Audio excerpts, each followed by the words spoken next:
श्री श्री 108 श्री सद्गुरु जी महाराज जी के चरणों में कोटि कोटि प्रणाम व आप सभी को मेरा सप्रेम प्रणाम। भाइयों और बहनों, हम सब चाहते हैं कि अपने जीवन में हमारा तन भी स्वस्थ हो, मन भी स्वस्थ हो और धन भी स्वस्थ हो। अपने जीवन में हर कोई प्रयासरत रहता है कि जीवन में सुख, शांति और समृद्धि से भरा जीवन हो। हमारा तन स्वस्थ हो यानी कि हमारे कोई बीमारी ना हो, हमारे शरीर में पूरी स्फूर्ति हो, एनर्जी हो, मन हमेशा प्रसन्न रहे और धन इतना प्रचुर मात्रा में हो कि हमारे सारे काम, सारे हम जीवन के लाभ उठा सके, जीवन के सारे सुख हम प्राप्त कर सकें।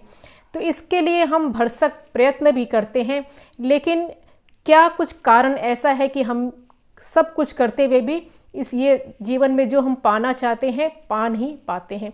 तो क्या हमें ऐसा प्रयास करना चाहिए कि जो हम जीवन में पाना चाहते हैं, उन्नति, प्रगति, सफलता जो पाना चाहते हैं जीवन में, वो हम पा सकें।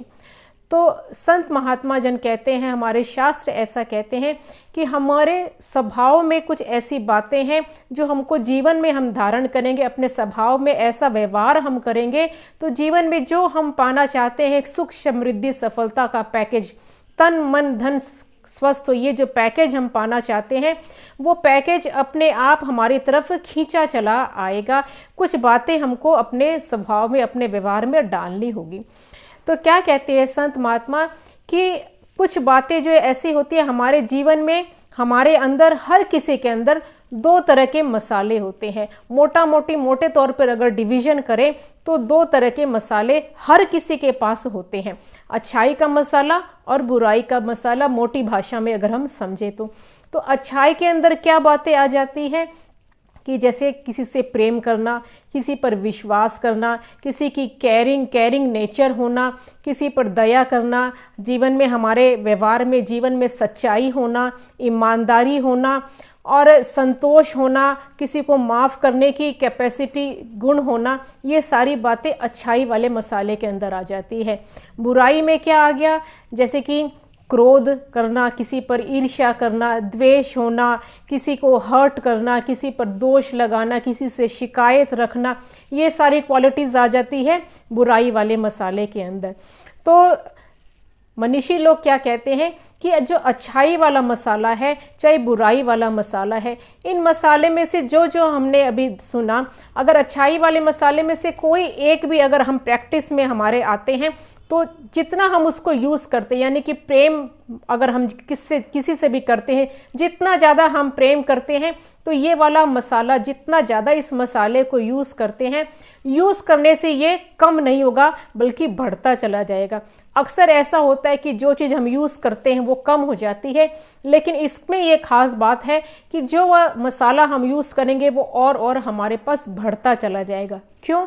क्योंकि हम अगर प्रेम करते हैं, किसी से हम प्रेम करते हैं तो सामने वाले से भी हमको वैसा ही रिस्पॉन्स मिलता है। शुरू में चाहे भले ना मिले, लेकिन बाद में दिन दिन अगर हम अपने हैबिट पे, हम अपने व्यवहार पर स्टिक रहेंगे तो सामने वाले से भी हमको प्रेम मिलना शुरू हो जाता है। तो हमारा प्रेम और उसका प्रेम जो मिल जाता है तो एक और एक मिलकर 11 हो जाता है। तो ऐसे हमारे अंदर वो प्रेम की क्वालिटी, जो प्रेम वाला मसाला है, वो बढ़ता चला जाता है। इसी तरह से अगर हम क्रोध करते हैं, किसी सामने वाले से हम क्रोध करते हैं तो सामने वाले से भी हमको क्या मिलता है? क्रोध वाला ही व्यवहार मिलता है और हमारा क्रोध, उसका क्रोध मिलकर हम जो उसको देंगे वही हमको बढ़ चढ़ कर मिलेगा। तो उसका, हमारा क्रोध और उसका क्रोध मिलकर तो वो वाला मसाला बढ़ता चला जाएगा। तो हमें क्या करना है? अच्छाई वाला मसाला हमको बढ़ाना है। क्यों बढ़ाना है? क्योंकि हम पाना चाहते हैं हमारा तन स्वस्थ हो, मन स्वस्थ और धन स्वस्थ हो। कैसे अगर हम व्यवहार में ये बातें लाते हैं तो इसका इफेक्ट तन और मन और धन पर कैसे पड़ता है?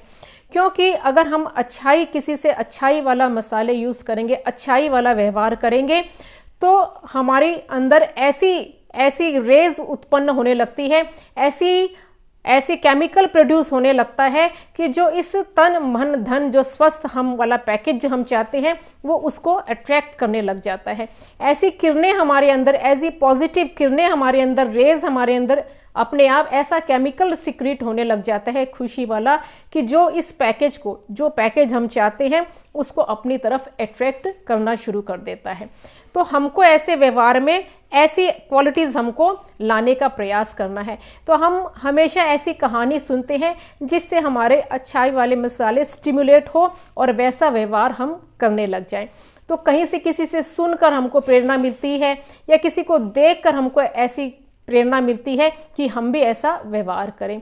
तो आज हम एक बात सुनेंगे, एक रियल स्टोरी सुनेंगे जो कि इंफोसिस के मालिक, इंडिया में जो इंफोसिस बहुत बड़ी कंपनी है उसके मालिक श्री नारायण मूर्ति, उनकी पत्नी मिसेस सुधा मूर्ति, उन्होंने अपनी किताब में ये बात लिखी है। वो अपने एक्सपीरियंस बताती है। उन्होंने एक ऐसा बच्चा देखा कि जिसकी ईमानदारी को देखकर वो इम्प्रेस हो गई। तो वही बात अपनी किताब में वो शेयर करती है कि एक बार की बात है, वो बताती है, मिसेस सुधा मूर्ति लिखती हैं अपनी किताब में कि एक बार की बात है कि रोज़ की तरह वो बेंगलोर से बिलोंग करती है, कर्नाटका से, तो लोकल न्यूज़पेपर वे डेली पढ़ती थी। तो एक दिन की बात है जब वे अपना लोकल कन्नड़ न्यूज़पेपर पढ़ रही थी तो उस दिन 12th के बच्चों का रिज़ल्ट आया। तो वहाँ के लोकल जो होते बच्चे, तो उनका पूरा पेज जो है वो वहाँ के बच्चों ने जिन्होंने टॉप किया था उनकी फ़ोटो से वो पूरा पेज भरा हुआ था। तो वे लिखती हैं कि उनको बड़ा इंटरेस्ट है कि कोई भी बच्चे का रिजल्ट, जो कोई बच्चा आगे बढ़ना चाहता है, मेहनती जो बच्चा है, उनकी मेहनत से, उनके डेडिकेशन से वो अट्रैक्ट हो जाती है। तो वे बड़े ध्यान से देखती हैं कि किन किन बच्चों ने टॉप किया। तो सब बच्चों की तरफ उन्होंने अपनी नज़र घुमाई। एक बच्चा की देखकर वे रुक गई। वे लिखती हैं कि एक बच्चा दिखने में तो बड़ा दुबला पतला सा दिख रहा था, लेकिन उसकी आंखों में बड़ी चमक थी और उसकी आंखों की चमक ने मेरा ध्यान आकर्षित कर लिया। और वे लिखती हैं अपनी किताब में कि उनको मन ऐसा हुआ कि उनके उस बच्चे के बारे में कुछ और जाने। सिर्फ वे नाम ही जान पाई उस बच्चे का नाम था हनुमान थापा। उस बारे में जानना चाहती थी कि ये बच्चा कौन है, क्या है, कुछ उनकी डिटेल जानना चाहती थी, लेकिन और कुछ डिटेल वह उस पेपर में लिखी नहीं थी। लेकिन बाय चांस क्या नेक्स्ट डे के जो पेपर आया उसमें हनुमान थापा का पूरा इंटरव्यू लिया हुआ और वो पूरा छपा हुआ था। तो वे बड़ी खुश हुई कि जिस बच्चे के बारे में वे जानना चाहती थी आज वे पूरी जानकारी उस बच्चे के बारे में हासिल कर सकती है। तो उन्होंने वो इंटरव्यू पढ़कर जाना कि वो बच्चा एक छोटे से गांव में रहता है। उसके पिताजी बहुत ही गरीब हैं, एक कुली का काम करते हैं और मुश्किल से 40 रुपये वे कमा पाते हैं एक दिन में। और परिवार में 5 तो वे भाई बहनें, माता पिता हैं और कमाने वाला सिर्फ 40 रुपये से उनका गुजारा किसी तरह गुजारा करते हैं। और उन्होंने इंटरव्यू में पढ़ा कि वो 12th तक तो उसके पिता ने खर्च करके कैसे जैसे तैसे अपने बच्चे को पढ़ाया, लेकिन वह बच्चा अब आगे पढ़ाई नहीं अपनी कंटिन्यू कर सकेगा क्योंकि उसके पिता के पास इतने पैसे नहीं हैं और गांव में स्कूल नहीं है, बाहर भेजने का खर्चा वो उठा नहीं सकता और इसी वजह से वो पढ़ाई अपनी कंटिन्यू कर नहीं पाएगा। तो जब ये बात वे लिखती हैं कि जब ये बात उन्होंने पढ़ी तो उनको बड़ी दया आई उस बच्चे पर कि मुझे इसकी पढ़ाई को रुकने नहीं देना है। अंदर से ऐसी प्रेरणा आई क्योंकि वे हर किसी को, जो भी प्रतिभाशाली बच्चा है उसको आगे बढ़ने में इंस्पायर तन से भी करती है, मन से भी और धन से भी। उनकी यही कोशिश रहती थी। तो उनके मन में ऐसा आया कि मैं इसको आगे पढ़ाऊंगी। तो उसके बाद उन्होंने एड्रेस उस बच्चे का लिखा हुआ था, तो बच्चे को एक लेटर भेजा और उससे को कहा कि क्या तुम मुझसे बेंगलोर में आकर मिल सकते हो, मैं तुम्हारी पढ़ाई, तुम पढ़ना चाहते हो तो मैं तुम्हारी पढ़ाई का खर्च उठाऊंगी, तुम अपनी पढ़ाई मत छोड़ना, तुम बहुत ही होशियार हो, मेहनती हो और ये मेहनत ये तुम्हारी ज़ाया नहीं जानी चाहिए। जो तुम्हारी इच्छा जो है वो तुम अपनी बिल्कुल पूरी करना। और ऐसा अपनी इच्छा जाहिर करके उन्होंने पत्र उस बच्चे को भेजा, हनुमान थापा को, और हनुमान थापा का भी रिप्लाई आया कि मैं आगे पढ़ना चाहता हूँ और वो कहा कि मैं आपसे मिलना चाहता हूँ। और सुधा मूर्ति ने उनको खर्च भी भेजा कि वो इतना गांव से पहली बार निकलेगा, बेंगलोर आएगा तो उसको कुछ पैसे भी चाहिए होंगे, तो वह पैसे भी उन्होंने भिजवाए और उनको बुलाया और वह हनुमान थापा जो बिल्कुल सिंपल लड़का था और उनसे आकर ऑफिस में मिला। तो सुधा मूर्ति ने उनसे बात करी। लड़का बड़ा सहमा हुआ भी था, क्योंकि सहमा हुआ तो स्वाभाविक था, क्योंकि इतने छोटे से गांव में और इतने बड़े शहर में पहली बार आया था, लेकिन बिल्कुल कॉन्फिडेंट था। और सुधा मूर्ति ने उनसे पूछा कि मैं तुम्हारी पढ़ाई आगे तुम्हारी कंटिन्यू करवाऊंगी, तुम बताओ तुम कहाँ पढ़ना चाहते हो, कहाँ जाना चाहते हो, बिल्कुल बेहिचक होकर बताओ। तो उसने बच्चे ने, हनुमान थापा ने बताया कि मैं हमारे गांव के थोड़ी दूर पर एक कॉलेज है, एक दूसरा शहर पड़ता है, पास ही का शहर, वहाँ पर एक कॉलेज है, मैं उस कॉलेज में पढ़ना चाहता हूँ, टीचर ट्रेनिंग कॉलेज कुछ उसने नाम लिया और कहा बस मैं वहीं पर जाकर पढ़ना चाहता हूँ। तो सुधा मूर्ति ने बताया, लिखती है कि तुम इससे भी कुछ आगे जाना चाहते हो, तो कुछ और आगे पढ़ना चाहते हो, कि तुम बहुत मेहनती हो, बहुत काबिल हो, बहुत आगे जा सकते हो, कहीं दूर जाना चाहते हो तो बता दो, बेझिझक बता दो। लेकिन वह बड़ा कॉन्फिडेंट था, उसने कहा नहीं मैं वहीं जाना चाहता हूँ, वहीं पढ़ना चाहता हूँ। कोई उसमें कोई दो राय उसमें नहीं थी, कोई शंका, कोई किंतु परंतु नहीं वाली बात नहीं। तो सुधा मूर्ति ने कहा ठीक है तुम जाओ और पता लगाओ कि वहाँ पर पढ़ने का, रहने का, हॉस्टल का क्या खर्च आएगा, तुम मुझे बताओ, मैं तुमको खर्चा भेजूंगी, लेकिन तुम अपनी पढ़ाई बिल्कुल भी नहीं छोड़ना। तो वो धन्यवाद उसने कहा और वह चला गया। 2 दिन बाद ही उसने पता लगाया और उसका पत्र आया कि 300 रुपये महीने का खर्च पड़ेगा वहाँ पर पढ़ने के लिए, रहने के लिए। हॉस्टल का खर्च तो ज़्यादा होएगा, लेकिन हम अगर एक कमरा लेकर 3 बच्चे मिलकर एक कमरा लेंगे, वहीं पर अपना खाना बनाएंगे तो खर्च कम पड़ेगा। तो 300 रुपये महीने के खर्च में हमारा पढ़ाई की फीस, रहने खाने पीने का खर्चा निकल जाएगा। तो सुधा मूर्ति ने भी रिप्लाई दे दिया उसको कि ठीक है मैं तुमको खर्चा भेजूंगी, और 6 महीने का खर्च उसने 1800 रुपये उस बच्चे को भेज दिया। तो 6 महीने भेज दिया और बच्चा का भी धन्यवाद का पत्र बच्चे की तरफ से भी आ गया। और इसी तरह 6 महीने बीत गए। उसके बाद लिखती है सुधा मूर्ति कि 6 महीने के बाद अचानक उनको ख्याल आया कि मुझे तो उसकी आगे की फीस उसको भेजनी थी। 6 महीने के बाद उसने अपने ऑफिस के लड़के से कहकर आगे के 6 महीने के लिए 1800 रुपये और भिजवाए। 2 दिन बाद वापस हनुमान थापा का पत्र आया और उसमें धन्यवाद का पत्र था कि आपने मेरी फीस भेजी, उसके लिए मैं आपका बड़ा आभार व्यक्त करता हूँ। और साथ ही आभार व्यक्त करने के साथ ही उसमें 300 रुपये भी थे। तो मिसेस सुधा मूर्ति ने देखा कि ये 300 रुपये वापस किस लिए, तो उसका रीज़न लिखा हुआ था पत्र में कि मैडम पिछले 6 महीने की फ़ीस आपने जो भेजी थी उसमें से ये 300 रुपये बच गए, क्योंकि पिछले 1.5 महीने से कॉलेज में स्ट्राइक थी तो मैं अपने घर पर ही रह रहा था, इसलिए कमरे का खर्च जो भी खर्च बचा तो वो 300 रुपये उसमें से पिछले 1800 में 300 रुपये बचे हैं, तो मैं ये आपको वापस से भेज रहा हूँ, प्लीज़ इसे आप अपने पास ही रखें। तो जब सुधा मूर्ति ने जब देखा कि 12वीं पास बच्चा और इतना गरीब और लेकिन कितना ईमानदार बच्चा कि 300 रुपये, हालांकि उसे पता था कि जो उसे 1800 रुपये भेजे जा रहे हैं उसका उनके पास कोई हिसाब नहीं है और वे उनके लिए कुछ मायने नहीं रखते, लेकिन वे 300 रुपये उस गरीब के लिए बहुत मायने रखते थे। 300 रुपये तो आदमी कहीं से भी कुछ भी कर ले, हालांकि और किसी वेस्ट ना करे तो किसी और ज़रूरत पे खर्च करा जा सकता था, अपने भाई बहनों के ऊपर और किसी ज़रूरत पे खर्च करे जा सकते थे, लेकिन उसमें इतनी सच्चाई थी, ईमानदारी थी कि उन्होंने मुझे पढ़ने के लिए भेजा है, जिस काम के लिए भेजा है उस काम में से अगर इतने पैसे बच रहे हैं तो पूरे हिसाब के साथ, पूरी ईमानदारी के साथ वे पैसे उसको भिजवा दिए। तो उसकी ईमानदारी को देखकर, उसकी सच्चाई को देखकर सुधा मूर्ति, मिसेस सुधा मूर्ति बताती है कि मैं तो भुचक्की रह गई, अवाक रह गई कि इतना गरीब लेकिन कितनी सच्चाई, कितनी ईमानदारी। और झट से बस मेरे कुछ भी मैं बोल नहीं पाई, कुछ प्रतिक्रिया नहीं व्यक्त कर पाई, सिर्फ मेरे तो उस बच्चे के लिए, उस बच्चे के परिवार के लिए भगवान से मेरे लिए हाथ जुड़ गए और प्रार्थना निकली, प्रार्थना के शब्द निकले कि हे परमात्मा, इस बच्चे को और इसके परिवार वालों को जो ये चाहते हैं उनकी हर मुंह मांगी मुरादें पूरी हों।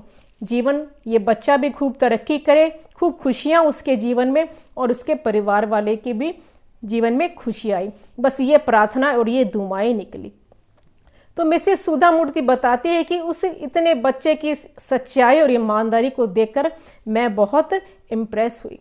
लेकिन इस पूरे किस्से से हम और भी कई बातें हैं जो हमको सीखने को मिलती है। मिसेस सुधा मूर्ति कौन है? मिसेस सुधा मूर्ति की बात हम याद करते हैं, आज कितनी उसकी किताबें पढ़ी जाती है मिसेस सुधा मूर्ति की, और उसके जीवन से हम भी इंस्पायर होते हैं। क्यों इंस्पायर होते हैं? कि उनको परमात्मा ने पद, पैसा, प्रतिष्ठा भरपूर दिया है, लेकिन उस पद, पैसा, प्रतिष्ठा का वे सदुपयोग करती है। सदुपयोग का अर्थ क्या हुआ कि अपने ऊपर तो उपयोग जो उनको चाहिए, अपनी ज़रूरत तो पूरी करती है, लेकिन जो उनको अतिरिक्त जो पद, पैसा, प्रतिष्ठा मिला है उसका उपयोग वह सेवा के लिए करती है। जो अपने तन से, मन से, धन से अपने ऊपर इस्तेमाल करके जो भी बचता है उसको वो सेवा में पूरे मन के साथ उसको खर्च करती है।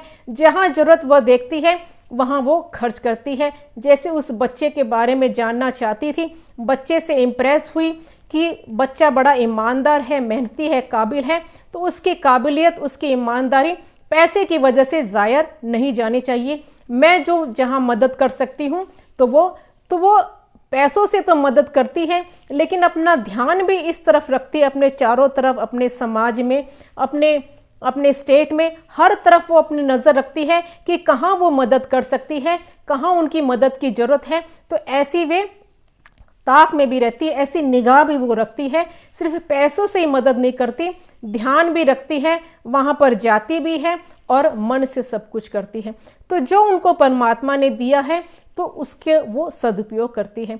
आज हम मिसेस सुधा मूर्ति की बात करते हैं तो इसलिए नहीं कि उनको परमात्मा ने पद, पैसा और प्रतिष्ठा उनको मिली है, ये तो बहुतों को मिली है। उनको हम याद कर रहे हैं, उनकी बातें हम उनसे इंस्पायर होते हैं, तो किस लिए? उनके व्यवहार की वजह से, उनके स्वभाव की वजह से और उनके कर्मों की वजह से।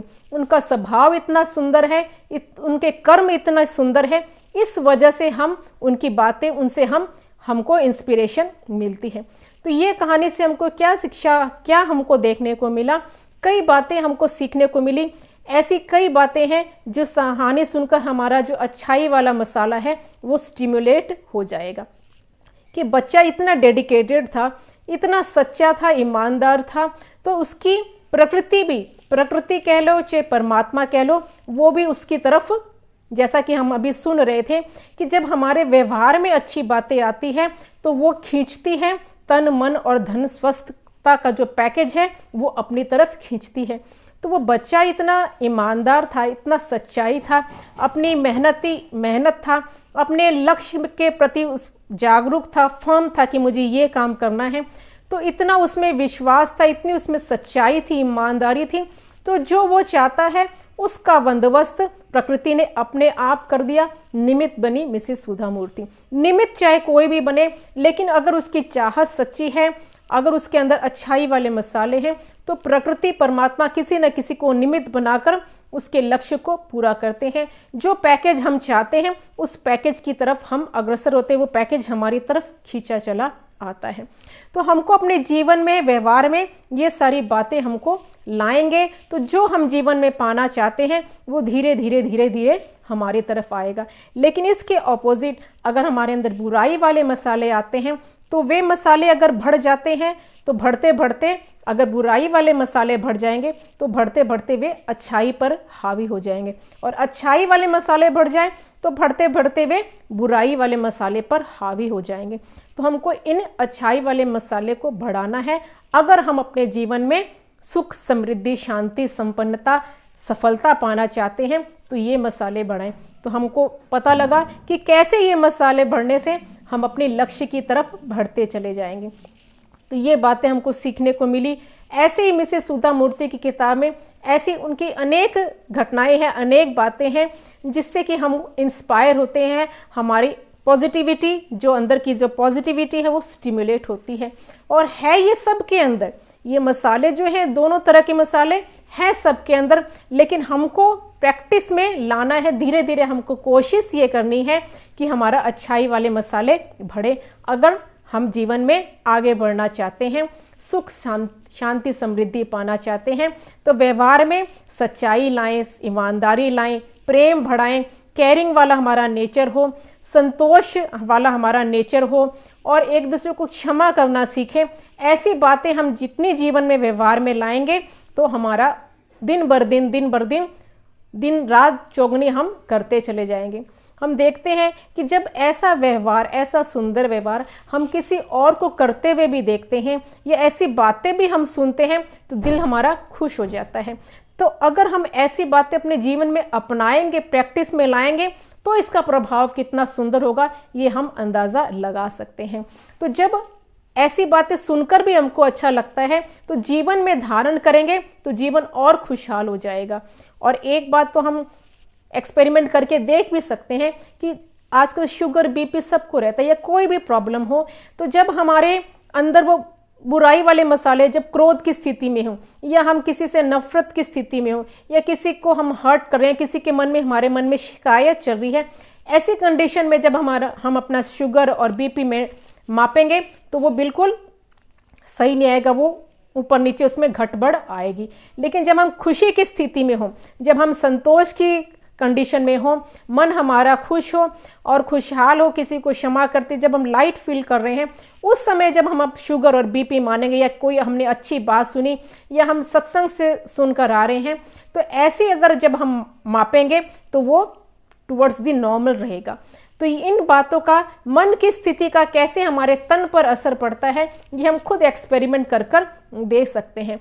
तो ऐसी बातें जीवन में अपनाएं और जो जीवन में पाना चाहते हैं, जो अच्छा पैकेज जो हम पाना चाहते हैं, वो अपने आप खींचा चला आएगा।